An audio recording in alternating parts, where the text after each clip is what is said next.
Good evening, everyone, and welcome to Hashimoto's Awareness Monthly webinar. I am Fabienne Heymans, and today we will have the pleasure to listen to 5 Things I Did to Heal by Dr. Natasha Fallahi. Before we get started, Pearl will go over a few logistics to help you participate in today's event and make sure that you are having a great experience. We know that if there is any question and you cannot join the webinar trial, we will post it on the website and on our YouTube channel, so don't worry, and hashimotosawareness.org, it will post there as well. Hi everyone, it's Pearl. Lovely to have you here tonight. Welcome to our first live webinar. We're really excited to have you. As an attendee to this webinar, your microphone and camera will be turned off. So if you have a question, you can type it right in the questions box on your control panel. And we want to be really clear on this. It's the question box. You can ask questions throughout the duration of the webinar. And if you want to remain anonymous, please type a note at the end in your question. Here are the 4 key features of this webinar. Number 1, hand raising. This button is to let us know that you're here. We might ask the audience for a show of hands during the webinar. So right now, if you can, give it a try and click the hand icon in your viewer to raise and lower your hand. I'll give you just a second to take a look at that. And okay, great. Number 2, handouts. Dr. Fallahi has provided a gift for all of the live attendees, which is super awesome. There is a downloadable ebook available right before our Q&A session at the end. So after her presentation, this link will become available to you in your viewing browser. So stay tuned and don't forget, download this free gift before you leave the webinar tonight. Number 3 is the chat feature. This is just for announcements from us to you, so no need to look at that or take a look at that in any way.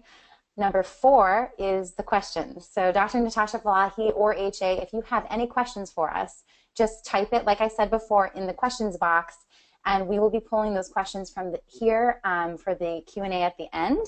And we're really looking forward to hearing from you guys.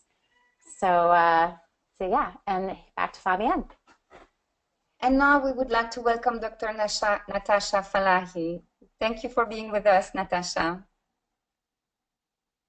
Thank you, Pearl and Fabienne. I'm so honored to be hosting or presenting at our first live webinar.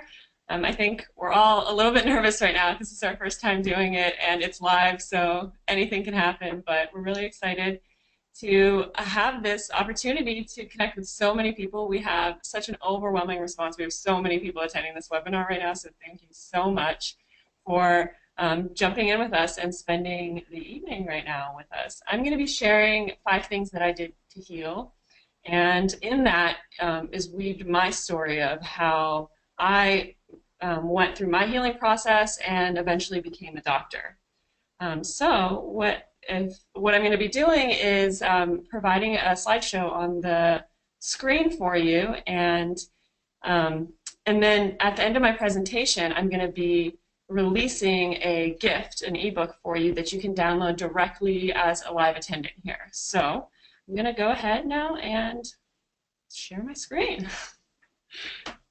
Get started here. So thank you, Pearl and Fabienne, for hosting me, and they will be joining us again for the question and answer section after this presentation. Okay. So I just want to say hi. I know a lot of you, I know you can't respond by audio or video, but I'm actually live here, and I'm so excited to have hundreds of you in the room right now sharing this experience with us. I wanted to, first of all, I mean, if you don't know me, my name is Dr. Natasha Fallahi. I practice in Berkeley, California with my partner, Dr. Titus Chu. We have a practice that we started called Koba Family Wellness. And this is some pictures from our practice and our community here. If you're familiar with the AIP community, there's Mission Heirloom here in Berkeley, which is an amazing autoimmune haven where people can get all kinds of AIP foods on the menu with the owners there, Yermis and Bobby. And I also travel the world with my partner, providing care and chiropractic adjustments to people of the world. This is a picture of me in Haiti treating some of the people, and we went to the Dominican Republic recently as well. In addition to that, I actually travel a lot to learn more and more myself. This began when I was kind of just a educated patient. I started learning so much about the care that I was getting, and then I eventually became a doctor of chiropractic myself and pursued extra seminars outside of that. Here are two of my biggest influences in the work that I do, but also personally in my health. First is Dr. Mario Martinez. He wrote the book Mind Body Code, and he talks a lot about psychoneuroimmunology and how culture impacts our ideas of disease and health and wellness, which has been massively profound for me in this healing process. And I think most of you know this other gentleman, Dr. Datis Karazian. He is, I think, the leader in holistic care and integrative medicine for autoimmunity, thyroid health, brain health, and he's just been such an amazing influence in my life as a patient, but also as a practitioner, learning how to address all of these issues holistically. I was also incredibly honored to be a part of the AIP Dream Team with my partner, Dr. Titus Chu. Mickey Trescott and Angie all asked us to be a part of their newest book release, and here with Charlotte DuPont doing a photo shoot. So this book that was actually just released, Dr. Chu and I are featured in it. We're the doctors in that book, and it was really exciting to stumble into this amazing autoimmune community that has so many resources for people to heal and have options to make educated choices. But before I became involved in all of that, my story started in my youth, in my childhood, where I had a totally healthy birth and was raised in a family where everyone was pretty hearty and healthy. And for some reason, I was constantly ill as a child. I was getting sick all the time. I had strep throat pretty much every year consistently, at least once a year. I got chicken pox twice, which is not even supposed to happen. And that sort of that set the stage for me to see myself as an incredibly sick, weak, kind of like, I don't know, I don't know how to say it. I don't want to say incapable of healing, but just kind of this person who's going to be chronically ill. I was always kind of tired. I had issues with my body, with digestion. And I was always in pain. And that was just kind of the life that I knew. As I got older, it progressed and kind of got worse. So in my late teens and early 20s, I really hit rock bottom. These are two pictures of me while I was in undergrad studying in Boston, Massachusetts. I was getting a dual degree in multimedia and graphic design. And on the outside, I was living the perfect life. I was going to a top school. I had tons of friends. I was socializing. I was traveling a lot. And I looked like everything was going perfectly for me. But inside, I was struggling and I was suffering a lot. I was incredibly tired all the time. What I just came to know of myself as just being a person with chronic fatigue. I had growing depression that had kind of trailed through my entire teens, and really explosive anxiety that I didn't really even know what it was at the time. So here's a picture of me with my friends at a dinner party, and next to that you can see a picture of me actually passed out on my desk in the computer lab, where it was, I have a picture of it because it was kind of funny. It was like a joke with my friends and I that I would just kind of go, go, go, go, and then literally pass out at work or on my computer station. And it got so bad that I got all these mounting symptoms. I started experiencing severe anxiety to the point where I didn't really even know what anxiety was. I would be sitting in class and all of a sudden get this overwhelming feeling and run out to the bathroom and vomit in the bathroom, or while I was riding on the subway, have to get off at a stop and run to a Barnes & Noble's. And I didn't realize that those were anxiety attacks. I didn't know what was coming over me. It was mixing in with a lot of depression and my chronic fatigue that had always been there. I had terrible skin, hair loss, my hormones were completely imbalanced, and I had all kinds of digestive issues. I had body aches, and I was notorious for being cold all the time, to the point where I actually carried around a miniature space heater with me to keep myself even just like remotely warm at school and the computer labs at home. And it was kind of just this endearing joke that, you know, that was just who I was. And it became so bad that I actually took a significant amount of time off of school. I wasn't planning on just taking a break. I ended up dropping out for a while and returning home and not doing anything, sleeping at my parents' house, and the symptoms just kept getting worse and worse and worse. So I started getting really scared and upset about it, and I started chasing those symptoms from specialist to specialist, asking them, what's wrong with my gut? What's wrong with my skin? What else is going on here? There must be something bigger going on. And I thought I had some big, ominous, scary disease, but every doctor I went to looked at this young 20-year-old young lady who looked fine from the outside, and they all said, there's nothing wrong with you, it's all in your head. Take these antidepressants, and while you're at it, take this birth control as well, because your hormones are probably out of whack. This is an answer that I got over and over and over again, and I just couldn't accept it. So I kept searching, and that's how I found myself in the office of my first chiropractor. And she was the one that introduced me to holistic medicine and vitalism, which opened up this whole world to me of how to look at health in a different way than just a symptom and a drug to treat it. So I started becoming super interested in holistic medicine, integrative approaches, and I went there to, and so my introduction to this world was my first visit with her, where I went in thinking that a chiropractor was, I guess, what I would call a functional anatomist. I thought they just knew everything about posture and the body and muscles, and I thought, oh, maybe I have a muscle imbalance, and that's what's causing me all this pain. So I went in trying to get aligned for body pain.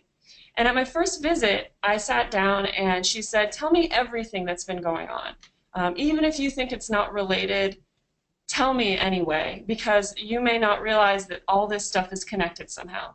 And that was, first of all, mind-blowing. I had never heard that from a doctor before.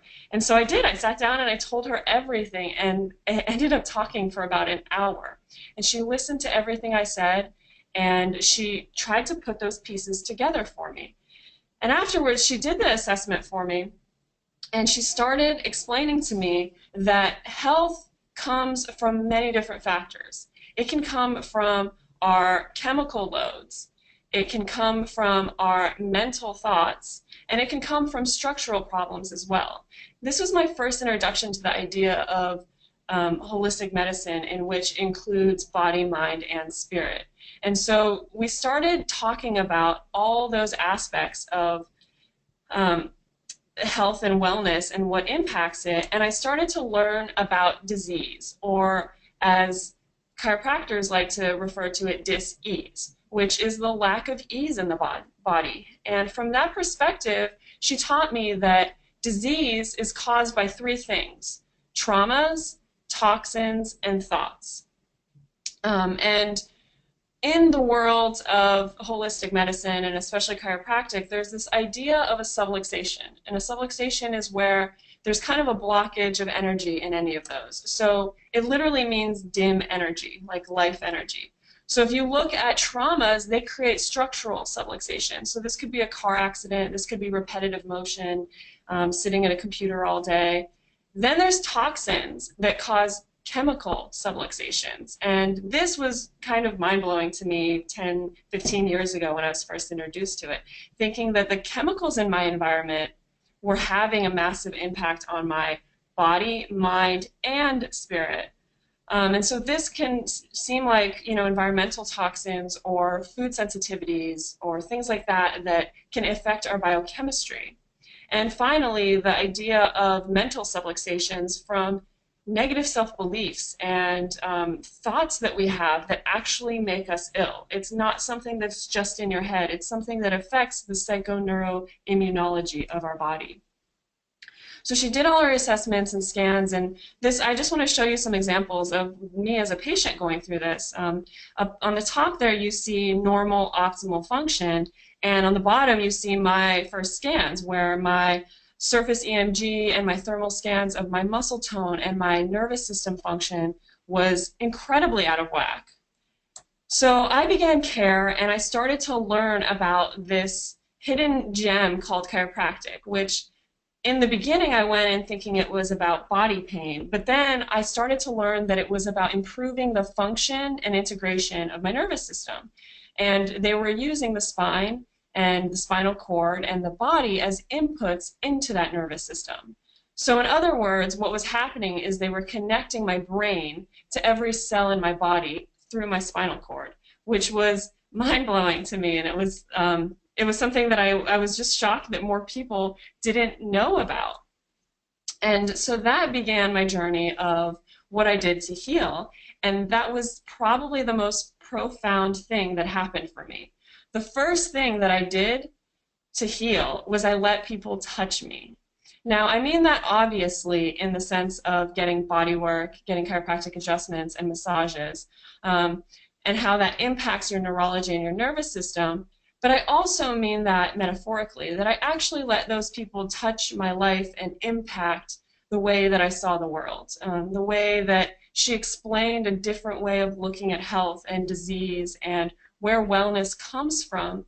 That was my first introduction, and I was open and receptive to that, and I let it touch me in my life. I didn't approach everything with skepticism. I went in with an open mind saying, I know that there's more out there to learn, and I want to learn it.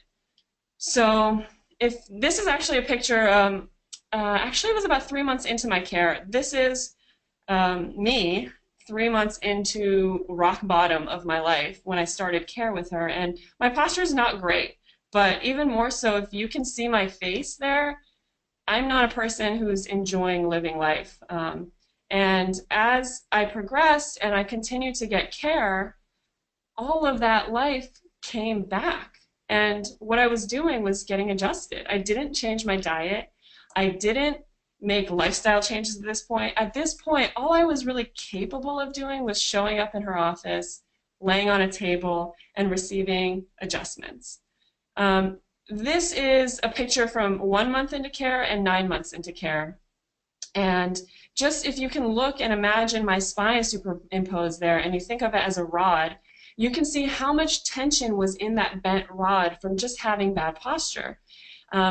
Aligning that and creating a more normal curve allowed for less tension in my nervous system, and I can tell you so much improved. It wasn't just that my posture improved, it wasn't just that I stopped having muscle aches and pain, but my anxiety and depression started lifting. I didn't take antidepressants, I didn't change my diet, I didn't take any herbs, I was strictly getting adjusted. And in doing that, I started feeling, maybe a few weeks into it, feelings of happiness, and they were fleeting and they would leave. But it gave me this sense of hope. And so I continued working with her. I stayed there and got my adjustments 2 or 3 times a week in the beginning because I was in such a difficult place in my life that I really wasn't able to function otherwise. In addition, I started seeing my immune system improve and my allergies get better and colds and flus start to be less in severity and less frequent. My digestion started improving, my energies improved, my acne improved, and definitely the body pain and the muscle spasms were improving at that time. Now, this is still 9 months into rock bottom of care. And I was really just like learning about this whole new world of chiropractic and the nervous system and body work and how all of it impacts our nervous system. I love this quote. It says, "It used to be dogma that the brain was shut away from the actions of the immune system, shielded from the outside forces of nature. But that's not how it is at all. It turns out that the brain talks directly to the immune system, sending commands that control the body's inflammatory responses to infection and autoimmune disease. So I continued, and I still do to this day, continue to get so much body work. It's one of my favorite things. My body and my brain and my soul just love it. But I also have learned in studying neurology that it's one of the most profound ways to affect not only your nervous system, but in turn your immune system, and calm it down from the sympathetic response of fight or flight, which causes inflammation and stress, to a parasympathetic mode of rest and digest. A lot of times we're caught in cycles and our body is not able to turn off that fight or flight response. And getting a body work like chiropractic adjustments and also massage and acupuncture and different types of things that actually physically cause input into our bodies allows us to shift into a parasympathetic rest and digest mode. So that has profound impacts on inflammatory response and autoimmune expression. It's one of my biggest passions, and it's something that I talk a lot about. So if you're interested in finding out more, I will continue to give talks on specifically the body work. And I started feeling a lot better, but you know, so many things improved, but I still wasn't healed. I was still having recurring subluxations. I was still having problems that would seem to go away and come back, even though overall my life was so much better. I was functional. I was able to go back to college and finish and just be that person that I felt like could function in life without just hanging out at my parents' house sleeping all day. I still knew there was a little bit more to go. And so this is, at this point, after getting body work on a regular basis and continuing to get it, I started to think about what is the food that I'm eating doing to my health and wellness. There's that whole chemical aspect of causing chemical subluxations. So I started thinking about my relationship with food. And when I say I stopped abusing food, I had a very addictive relationship with food, and I was very tied into my emotional states and just kind of like what I wanted to eat when I wanted to eat it to make myself feel good. This is a collage that I personally made of all of my favorite foods growing up. Now I want to make a little disclaimer that this was not how my family ate. My parents cooked home-cooked meals every day. My sister and them, they sat around the table and ate it. But for some reason, I thought I had the agency to make choices that were for my body, and these are the things that I chose to do. I grew up in the Midwest, Cincinnati, Ohio, and you know, our town was famed for having some of the best homemade ice cream, little mom and pop shops, and lots of pizza and hoagies and things like that. And so I just kind of went nuts on standard American diet junk food. And so this is the sort of stuff that I was eating growing up. And when I went to college and thought I was like really mature and growing up and healthier, I graduated and started eating expensive food. I started going to organic markets and novelty places. But if you look at what I was eating as a child and what I was eating when I went off to college, they all have one thing in common, and that's sugar. I was a sugarholic, and everything that I was eating, from the bread, the cereal, the pasta, to the organic raw honey and the whole raw milk, and even the organic fruit that I started eating in college, it was all converting so quickly to glucose. And it wasn't until I received my autoimmune diagnosis when I was studying to become a chiropractor that I started becoming interested in functional medicine and really thinking about how food impacted me. It's kind of a funny story because I think it was maybe my first or second quarter in school, some upperclassmen suggested that I go to this thyroid course, that it was this amazing teacher and it was mind-blowing information. And I thought, I trusted them, and so I signed up for it, but I thought, how random. A whole 3-day weekend dedicated to the thyroid. Like, what could they possibly teach me, and why are they focusing on the thyroid? Let alone did I know that it was such a massive issue for so many people, including myself. At this point, I thought that it was sort of a sideline issue. And that course, of course, was Dr. Datis Karazian's Mastering the Thyroid. And so I went to that course, and after the course was over, we were taught about all these labs and all of the functions of the thyroid, and I thought, well, this is really interesting, and it sounds like a lot of people are affected by it.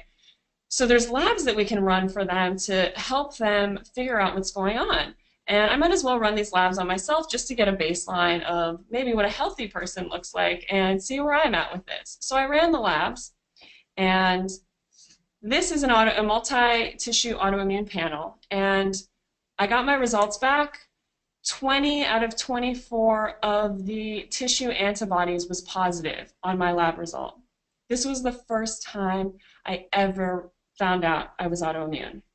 So I was a student. I was not going in because I was feeling terrible or I was having crazy symptoms, although I had in the past, and it makes total sense that I had autoimmunity. When I ran these markers, I lost it again. I thought all that progress I had made, all those things I had done and changed, and I was feeling so great and on top of my game. How could I be so sick? And I spun into a tailspin. And so I ran also some food panels, and it came back showing that I had all this reactivity to wheat and gluten. Now I want to point out here that a lot of times people will go to a conventional doctor, or they'll run a panel that says that, you know, oh, I was celiac or I wasn't celiac. For example, when they run a celiac test, they're only running this one marker here that's called alpha gliadin 17. If that comes back negative, they say, oh, you're not celiac. However, this panel is all of the portions of wheat. And as you see here, if I ran a celiac test, I would have come back negative. But I'm still having an immune reaction to other portions of the wheat proteins that are actually affecting my skin, my brain, and my mucous membrane layers. I ran a cross-reactive panel to wheat and gluten, and I saw lots of dairy on there. I saw yeast on there. I saw tapioca and teff on there. All these things that are marketed as being gluten-free products. And this blew my mind. And I at that point realized that all that healthy, expensive, fancy cheeses and those baguettes I was eating, they were not serving me, even though I was feeling better. So at this point, I started to explore the idea of the inverted food pyramid. You know, everyone knows the food pyramid where the foundation is breads and pastas and starches. And there's this whole movement to the paleo foods, or the inverted food pyramid, which really prioritizes healthy, natural, wild, organic proteins and healthy fats, the good fats, followed by lots of vegetables, fruits, and then a little bit of starches and grains, if any. So I did it in a stair-step process. I know a lot of people will go cold turkey, they'll try different protocols. I started by just removing all wheat and gluten-free products, because as you saw, tapioca was positive on my labs, and tapioca is in every single gluten-free product that I've come across, like every bread. And so I removed those. And you can just imagine that if I removed wheat and gluten, but I was still eating gluten-free products and I didn't know that I was reacting to them, I wouldn't necessarily feel better, and I would feel at a loss. I would feel like I put in so much effort to avoid the wheat and the gluten, and I was still not getting better. And a lot of times that's because of cross-reactivity. Because I knew, I removed all those. I removed dairy and I removed soy. And that took me to a whole new level of wellness. So essentially I started eating paleo and eventually found my way to trying the AIP autoimmune protocol by doing elimination diets. And there's so much fantastic information out there and experts on different diets and protocols and elimination diets to figure this out. But for me, this was incredibly powerful to change the way I was eating from ice cream and baguettes and triple cream brie to lots of vegetables and meats and the really good fats. So if we just kind of look at the graphics of it, growing up I was pretty much choosing to eat 50% wheat and 50% dairy. And then I went to college and and I was drinking a lot of soda then. I forgot to mention that I was drinking a lot of Coke. And I went off to college and I thought, well, I'm sophisticated and mature and healthy now, so I'm going to eat expensive wheat and I'm going to eat expensive dairy, and I'll throw in a little bit of organic fruit there and wash it down with really expensive pressed juices. Again, a complete carb load. It wasn't until recently that I kept those organic fruits in there, but everything else radically changed. I then started eating about 30% of my plate being organic vegetables. And then I added organic proteins. And I have to say, after almost a decade of being a self-proclaimed vegetarian, which was basically an excuse for me to binge on carbs whenever I wanted, it was really hard for me to reintroduce the protein. And that took a little bit of finagling and some steps, and actually a lot of functional medicine to help me be able to reintroduce and digest and absorb the protein well, because it's not easy when you haven't been eating meat for a long time. And a lot of people speak to this. I know my friend Mickey was vegan for a while before she became the autoimmune protocol kind of spokesperson, and there is a shift that your body needs to make to have the right enzymes. And finally, I introduced so many healthy fats like avocados, coconut oil, and healthy animal fats too that come from wild, pastured, grass-fed animals, and organics. Make sure you don't eat animal fat from conventionally raised meat, because that's where all the toxins in those conventionally raised meats get stored in the fat. So that's where you might hear it in the mainstream as don't eat saturated or animal fats because they're not healthy for you. They are healthy for you if you eat them from healthy animals. If you're eating them from non-healthy animals, they are holding all the toxins of those unhealthy diets those animals are being fed. So this is how my diet changed over time. And for me, this was similar to an abusive relationship that I had with food that I was able to get out of. And working through all the emotions of that was a really difficult process that could be several hours of another conversation. And the other thing that I didn't really go into here, but I added water. I used to never drink water. It was always either soda or juice or tea. And water is, most of the people in our practice, when we actually measure their hydration levels, are dehydrated. So it's incredibly important that you drink tons of water, and it's high quality water that doesn't have toxins and pharmaceutical drugs that are in our water supply, and it's filtered. So that's a really important thing to add into your diet if you're not already doing that. The third thing I did to heal was I found my magic pill. I say this kind of tongue-in-cheek because I think everyone, well, not everyone, but most people are looking for a magic pill to take to make their Hashimoto's or their autoimmunity or whatever suffering they're experiencing go away. And there really isn't a pill for everyone. And there isn't a pill for Hashimoto's, and there isn't a pill for autoimmunity. But this is where functional medicine and supplements and homeopathy can be so profoundly effective for people. And it doesn't even have to be a forever solution. It can be a magic pill that you take for a little bit of time until things get back into balance. So in general, there are some supplements and botanicals that do help people with autoimmunity or have like incredibly high inflammatory response. And this is what I was taking sort of as my general approach. I was taking a lot of anti-inflammatory polyphenols that included things that had turmeric and resveratrol in them. I started taking incredibly high doses of fish oil. I actually ran an omega-3 test. I didn't put those results on here, but maybe someday I'll show them to you. They were through the roof terrible. My omega-3 to omega-6 ratio was abominable, and it was because I never ate fish. I never ate omega-3s, and I ate a lot of omega-6 rich foods and fried foods and all that. So I started high dosing and when I started, and I wouldn't recommend this for anyone or everyone because I tested my levels, but I started taking about 10 to 15 fish oil capsules a day.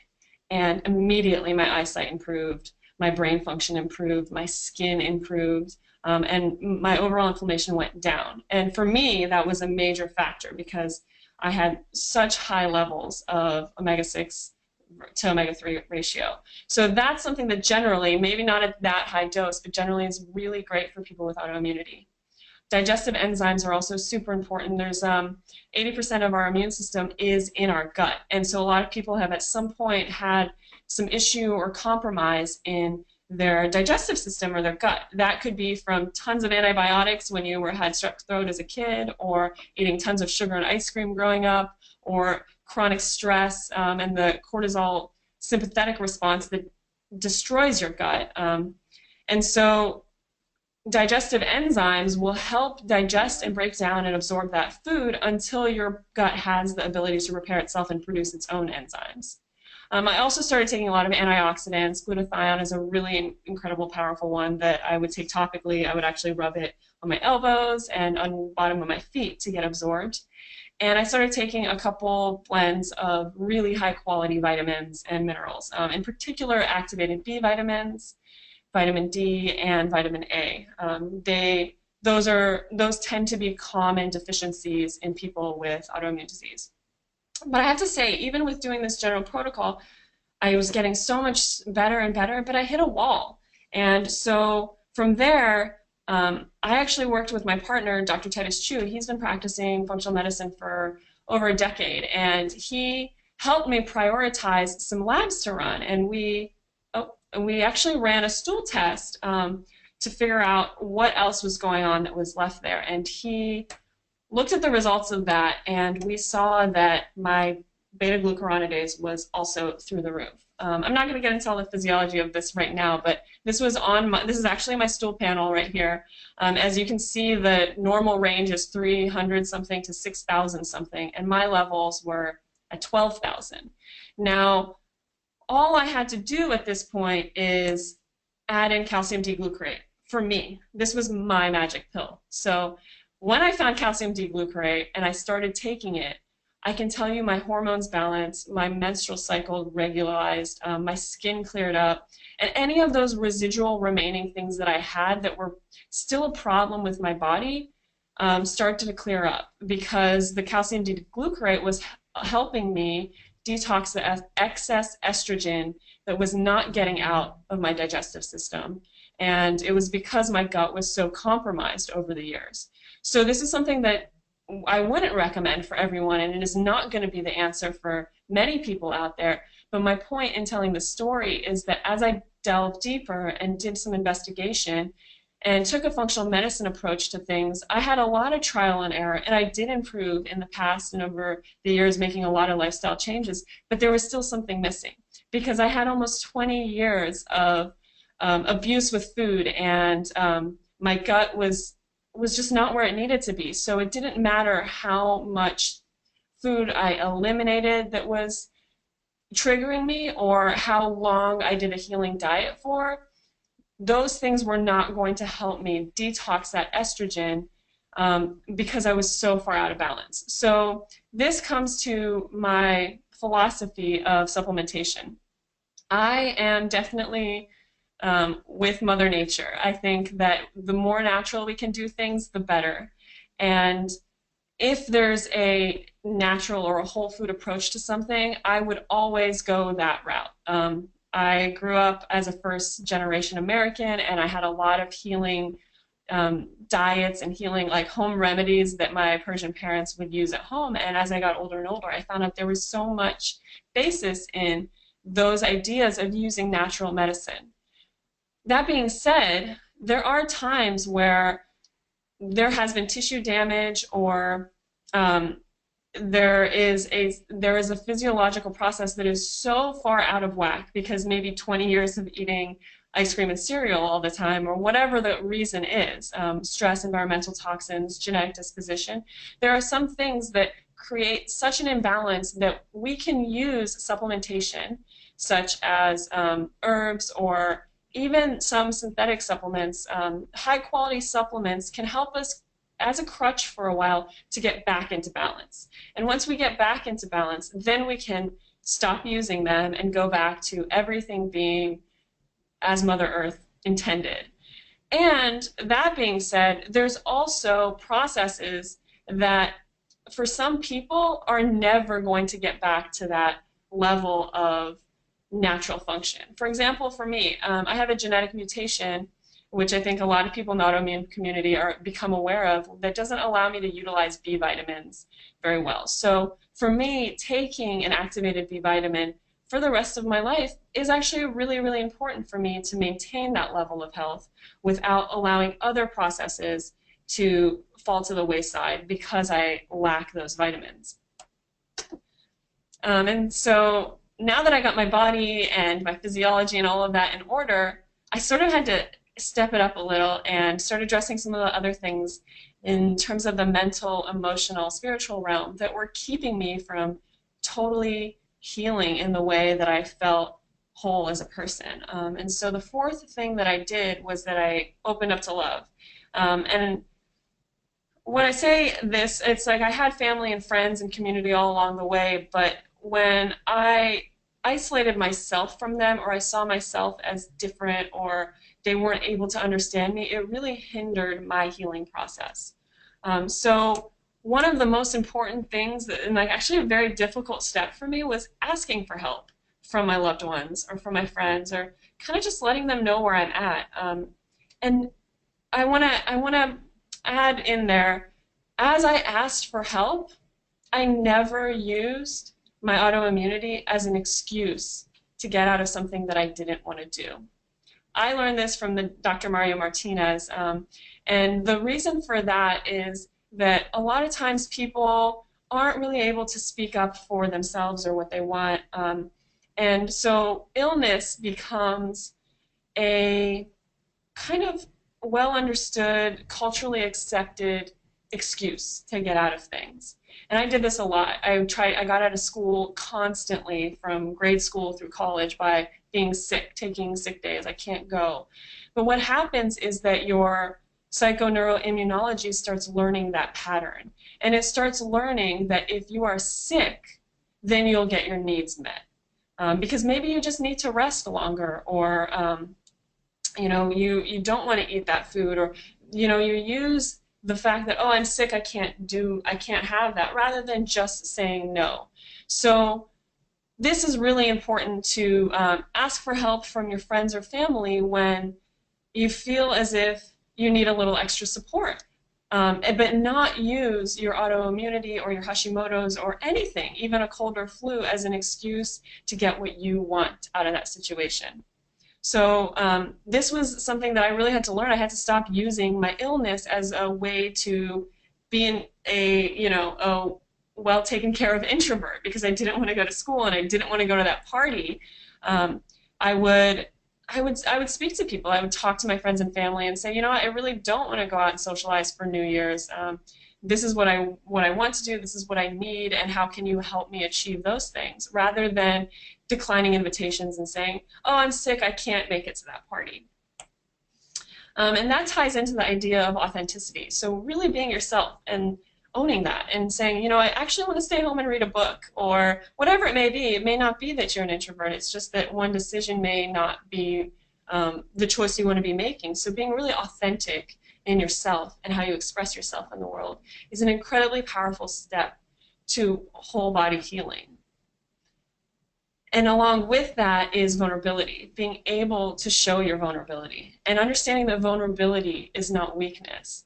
To be able to be vulnerable and proud and loving and open up to the world doesn't show that you're not capable of something or that you're weak or could be hurt. It shows that you're actually incredibly empowered and loving of yourself. And in doing that, I started seeing love everywhere. I started seeing it in the ways that I needed, like if somebody hugged me or brought me a home-cooked meal, but also in the ways that maybe I didn't understand before, that when my friend, did something for me, that I saw it was coming from a place of love. And I saw love everywhere. Actually, one of the most healing things that I did was take hikes with my dog, and it was just between me and her and the trees, and everything just came from this place of love, and that was incredibly powerful for healing. And it's funny because if I go back and I go to my neurology courses or my functional medicine courses, especially with Dr. Karazian, he always talks about love, and it's really hard to measure, but it has profound effects on the immune system. And getting in a fight can send your immune system into a flare-up for 3 days, and just having love, laughter, and sunshine has incredibly calming effects on your immune system.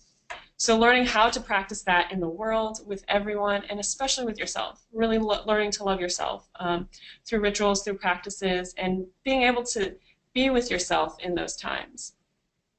So this is another passion of mine, and it's kind of all the time I have to get into it today, but it's something that I love talking about. So if this interests you or you're intrigued, please reach out to me to continue that conversation. And finally, the fifth thing that I did was that I changed my mind. And I don't mean this literally, like I didn't just sit there and say, oh, I'm not sick, I'm just going to change my mind. But what I'm talking about is actually really reframing the concept of autoimmunity for myself and embedding that into my self-care rituals and continuing to get all of that incorporated with more energetic body work, which deals more with our kind of our mind, body, spirit realms. So to think about like how I changed my mind, I have to first address what is autoimmunity and what I thought it was at the time. Really, it's this concept of this inability to distinguish yourself from other, meaning that if a foreign invader like a virus or a dust particle comes into your body and immune system should be able to tag that as other. And it should be able to look at all your own tissue and tag that and recognize that as that's self, that's me. What happens with autoimmunity is that the immune system becomes dysregulated and it starts actually tagging your own tissue as foe. And this causes this constant internal battle with chronic inflammation and tissue damage eventually, anytime there's an inflammatory response. So that's kind of the scientific, philosophical understanding of what autoimmunity is. And when I started learning about this, I kept going back to this thought, why me?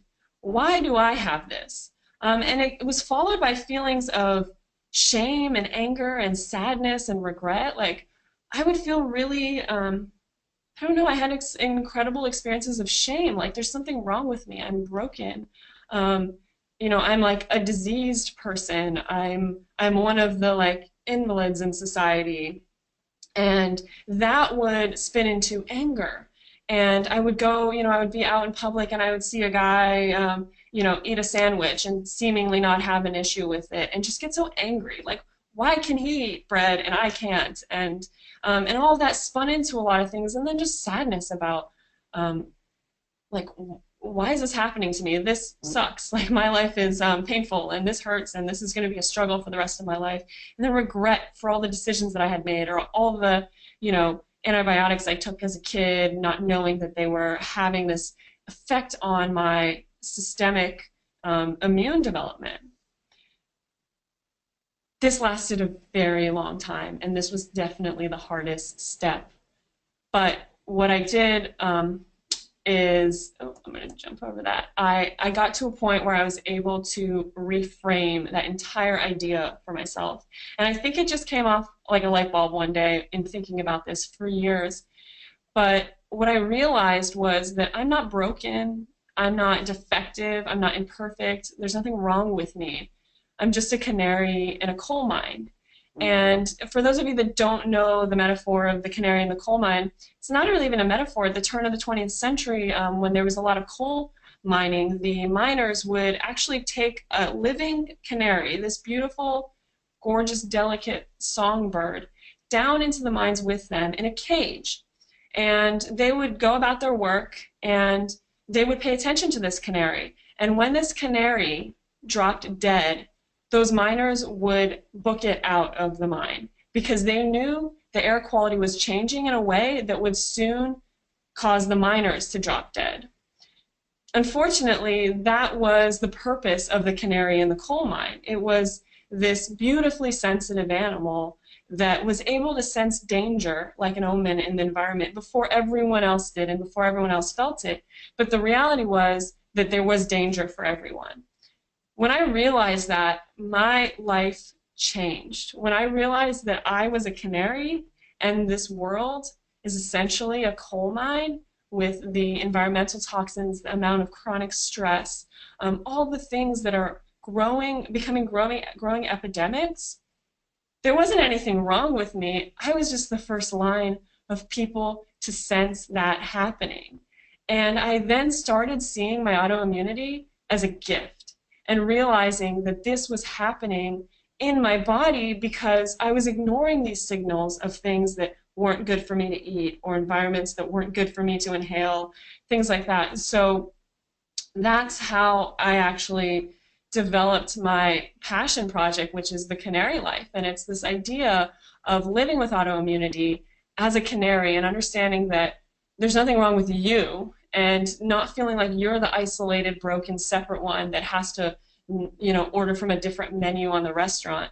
All these things that are affecting us in 5, 10, 20, 30 years will be affecting every other living being in this planet if they continue to be exposed to it. So that was, you know, a huge life-changing realization for me, and that's where this Canary Life project was born out of. And so after going through the process of healing my body and then healing my insides and then working on my mind and my emotions, reframing the world like that for me is the step at which I felt a sense of healing. I have since been in remission.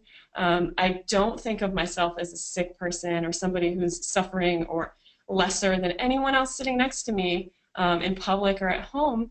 And it's amazing to being like growing up for over 20 years thinking that I was the sick, weak one in the family. And now I have more energy than everyone. I wake up super early. I go all day long and I feel so vital. And that is the gift that I feel I was given, and this autoimmunity was just this little calling card to let me hear that was part of my life. So that's really my story. Those are the 5 things that I did to heal. I let people touch me. I stopped abusing food. I found my magic pill. I opened up to love, and I changed my mind. I took all those things and I actually incorporated them into the way that I practice. And with the people that I see, I do a lot of body work, chiropractic body work. We do functional neurology to help balance their nervous systems and their brains so that it speaks to their immune system. When needed, we do functional medicine and run labs. And I kind of skipped over the homeopathy because I'm short on time, but homeopathy is has been amazing for me. It's like one of my favorite remedies and has been incredibly powerful for somebody who's as sensitive as I am. And so I'm going to continue talking about these topics on the Canary Life, and I'd love to have Pearl and Fabian join me again and do a little question and answer session. Hi. Hi. Oh, Fabian, your mic is not on. Your mic isn't on, Fab.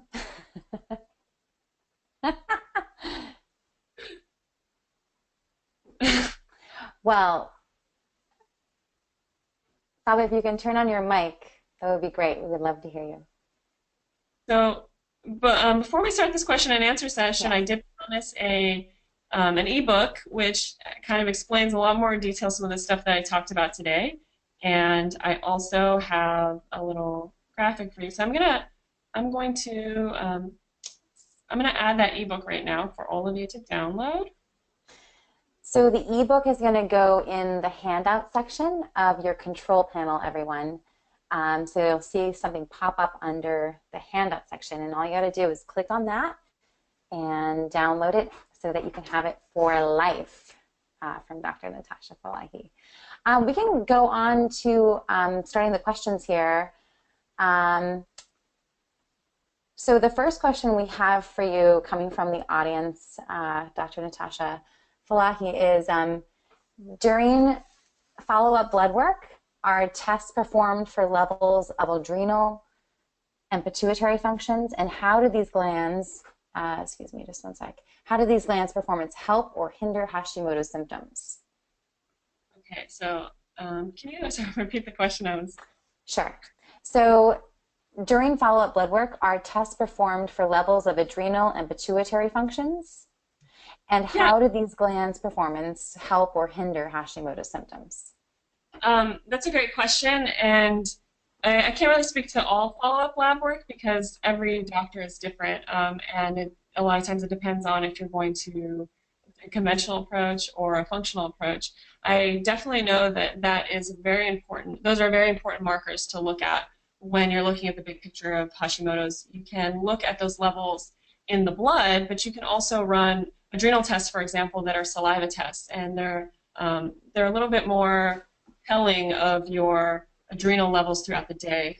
We run those tests often, and you kind of just spit in a vial 4 times throughout the day to measure your adrenal and cortisol levels as you go through the day. All these hormones are intricately linked in a really complicated web that is really important. So actually, when people have blood sugar dysregulation, or they have adrenal dysfunction, or pituitary dysfunction, they could be doing so much work to try to address their thyroid symptoms or work on their thyroid, and because of the interconnected web, they may not see the results that they want to see. So that's what's really powerful about working with a great functional medicine practitioner who's able to prioritize those labs. Because the other thing I want to say about labs, and I've talked about this a little bit before, is that it can be incredibly overwhelming. There are thousands of labs available to people, which is amazing that we have access to run these labs.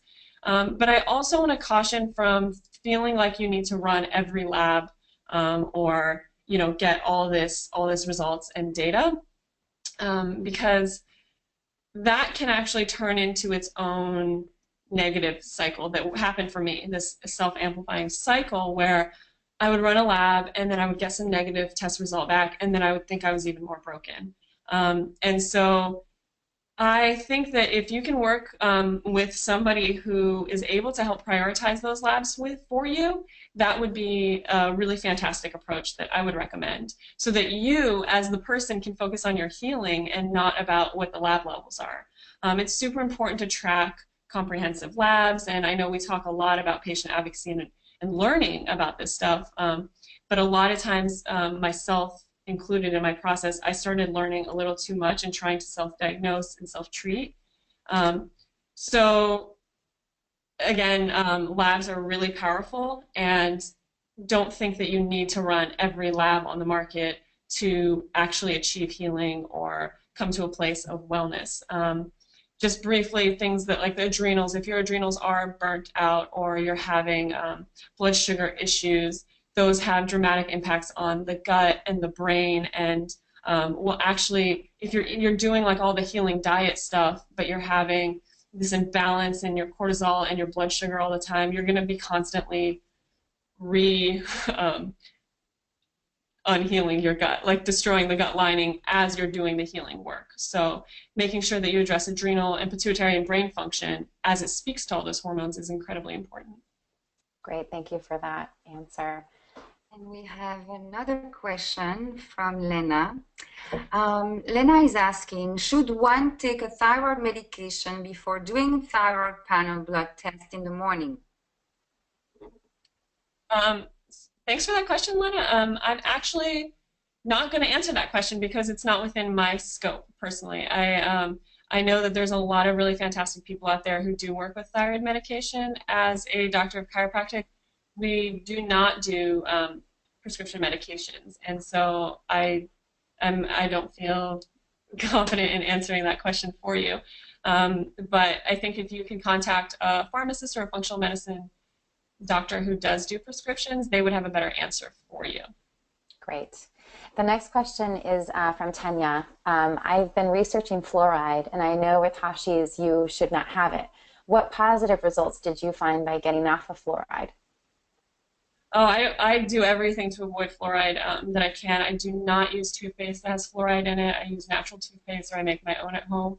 And I also have a water filter that takes out fluoride, and I add an extra filter that takes out more fluoride and arsenic. I actually noticed clarity of mind when I started removing all that fluoride from my water. When I love water filters. That's another topic I talk a lot about, but I used to hate drinking water, and when I would drink it, it was like I was averse to it. And when I started having really high quality filtered water at home, I actually loved the taste of it and the smell of it, and I could feel it nourishing my body in a different way. So when I started drinking water that didn't have fluoride, and I stopped using fluoride toothpaste, I noticed that my mind was clearer, but I used to always have crazy dental issues. Like I was the child who got cavity. I had like 4 cavities every time I went to the dentist, as you can imagine with my diet.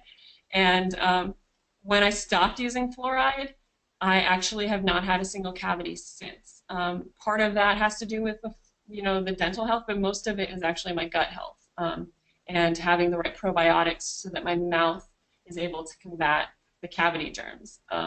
So I would really recommend taking a look at fluoride in your body and how it's affecting you. We have That was another great. question. Yes, thank you very much. From Pan, my doctor said that Hashimoto is like a tornado, that it does its damage and then it's over. I thought it was an autoimmune ongoing disease. Can you please explain this to me? I would greatly appreciate it, Pan.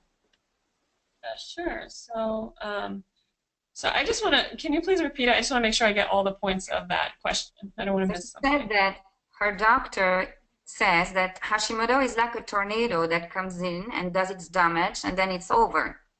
And she says, I thought it was an autoimmune ongoing disease. Can you please explain this to me?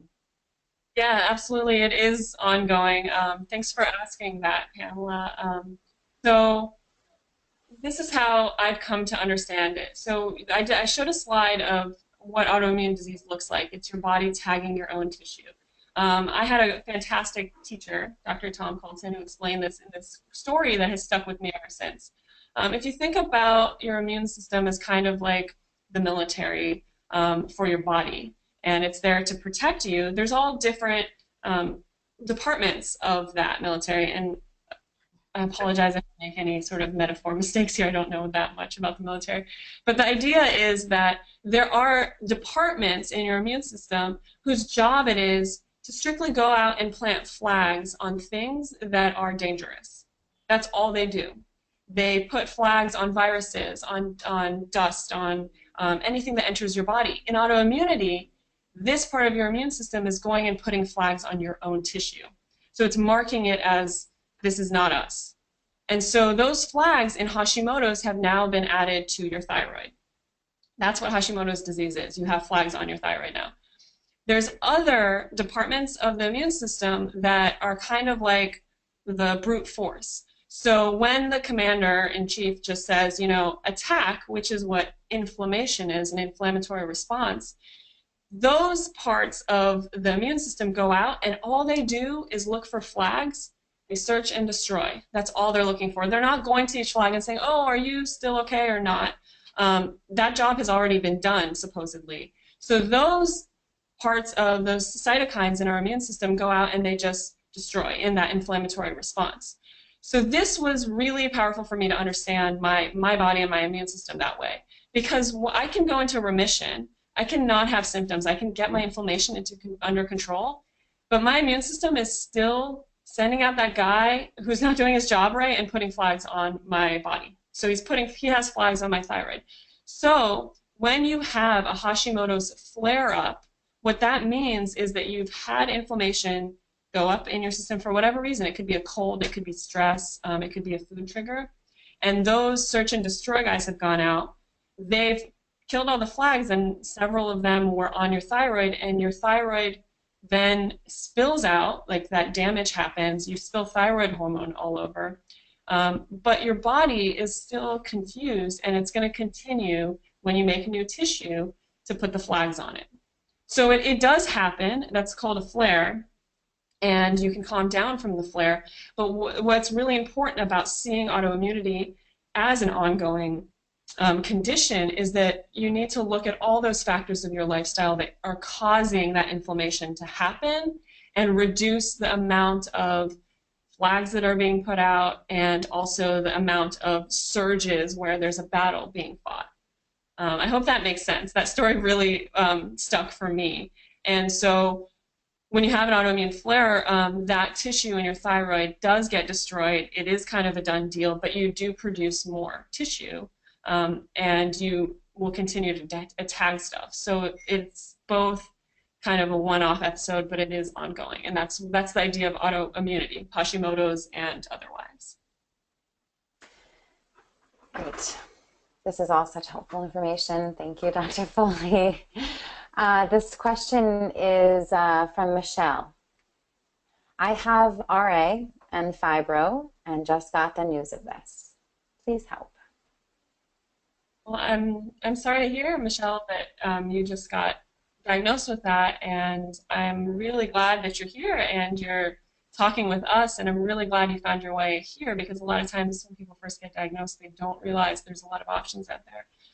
What I want to say to you is I've experienced a lot of fibromyalgia in the past in my life too, and what I want to say to you that I think can help you right now is stick with this amazing autoimmune community online, Hashimoto's awareness. There's so many other resources that provide such helpful options for you that you can make informed decisions.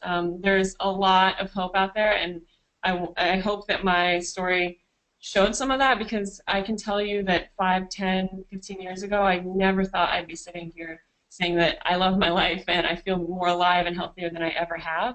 But it is definitely possible, and it's definitely not the end of the road by any means. So thank you for joining us, and stay in touch and keep learning from these amazing communities, because I know that all these women here, including Pearl and Fabienne, are here to help other women who not experience the things that we did. Thank you. Thank you for this question. From Jeff, is there any fish oil that you recommend? I think you went over that, but yeah. So the main things that we're looking at when you're looking at fish oil is EPA and DHA. DHA is great for brain health. It helps regenerate all that nervous system tissue. It's really great. Like, we use it in our office for post-concussion syndrome and people who really need a boost with their neurology and their brain health. EPA is the more anti-inflammatory one. So I focus more on high levels of EPA to DHA ratio, but my fish oil had them both. I don't know, I think just for whatever's sake, I'm not going to talk about specific brands here, but you feel free to reach out or follow me on the Canary Life. I talk a lot about my favorite products, but there's a lot of really great fish oils out there, and there's a lot of really not great fish oils. Like, I would not recommend big box discount grocery fish oils. You want to make sure that the fish are high quality, because that's also a scarcity in our world right now, which is unfortunate. And there's a lot of fish that have toxins and heavy metals in them that you don't want to be having the fish oil from that. So just find a very reputable company, and if it's an inflammatory response, focus on higher EPA levels. This is a question from Michelle. What blood panel should I have had with hypothyroidism? She has RA and fibro, as well as Hashimoto's. She has a biopsy tomorrow on her left thyroid. So she's just asking about, what blood panel should she continue to maybe have in her healing process? It's hard to say because everyone's history and their own body is different. What I do recommend is, if you have any thyroid condition at all, making sure at least once in your life running a full thyroid panel, meaning there are markers. There's about 9 or 10 markers on a full thyroid panel that include 2 thyroid antibodies and a bunch of other markers about how the thyroid is being utilized in your liver and your gut.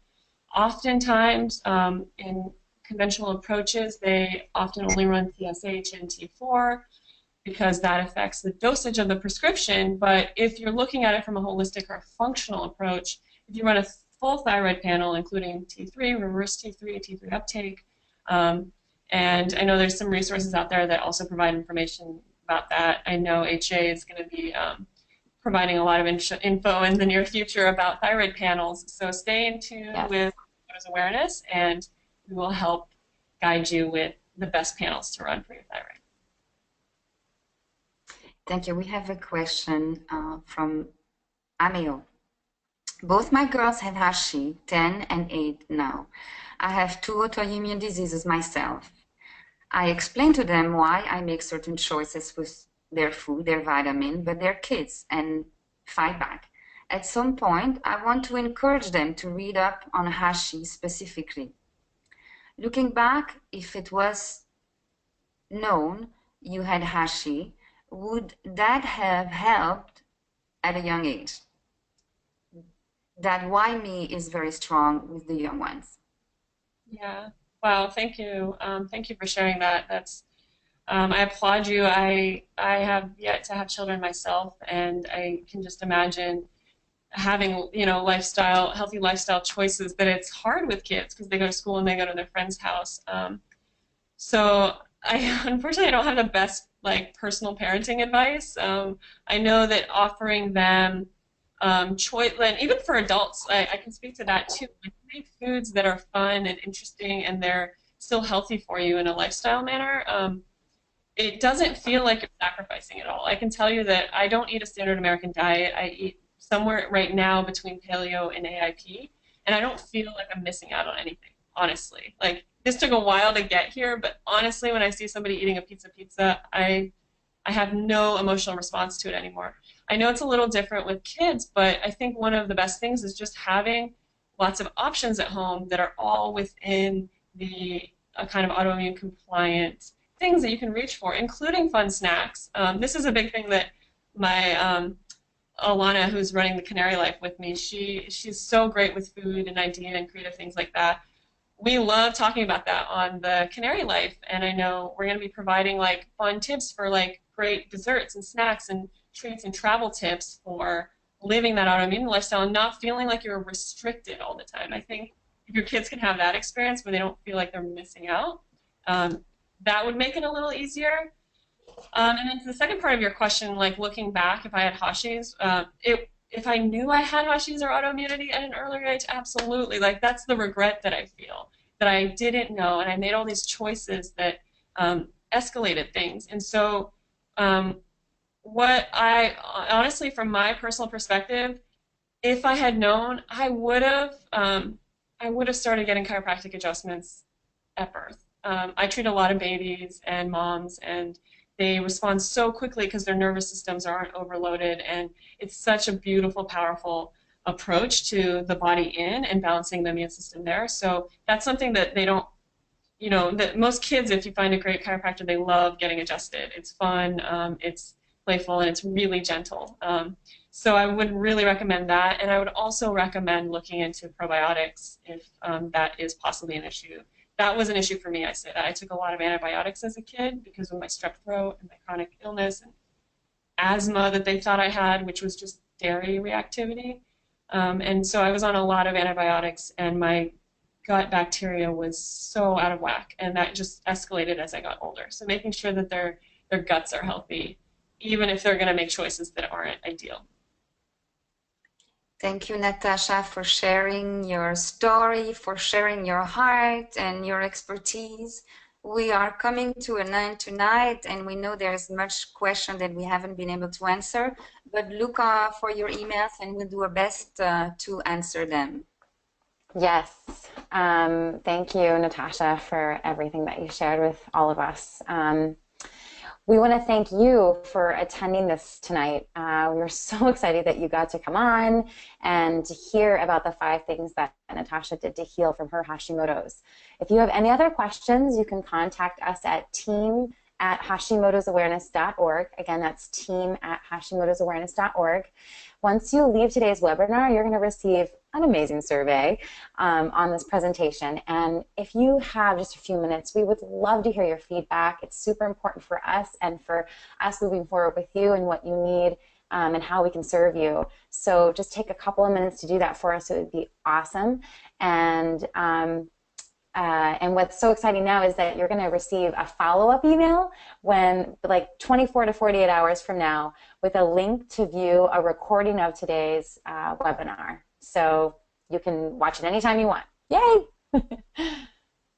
On behalf of Hashimoto's Awareness and our presenters, thank you so much for joining us this evening. We hope you've enjoyed it. Thank you so much, Pearl and Fabian. It was such an honor to be able to speak, and I hope the audience enjoyed it, and I look forward to hearing from you. We'll try to get back to you with all your unanswered questions in a frequently asked questions section that I get. So thanks for participating. And don't forget to download that free gift that you get tonight. So go to the handout section, click on that link, and make sure you download that for yourself because it'll be great to take with you through life. We love you guys. HA is a nonprofit organization that relies entirely on donation from supporters like you. So if you'd like to support our mission and see more webinars such as this one, please visit our website at hashimotosawareness.org and donate to our mission today. Yeah, even if it's $5 or something, I can tell you Pearl and Fabian have been working tirelessly for years, and they're so wonderful, and they have families, and they do all the other stuff throughout their day, and they come home and they dedicate themselves to Hashimoto's awareness. I'm so honored to join them in this webinar and in this process. But even if you have $5, it makes a huge difference with this amazing Hashimoto's community that we have. So if you can help contribute so that they can keep doing all this amazing programming, that would be so fantastic. The reason we're here today is because of you. So thank you. And without you, we would not be here. So God bless. We'll see you soon. Bye. Bye.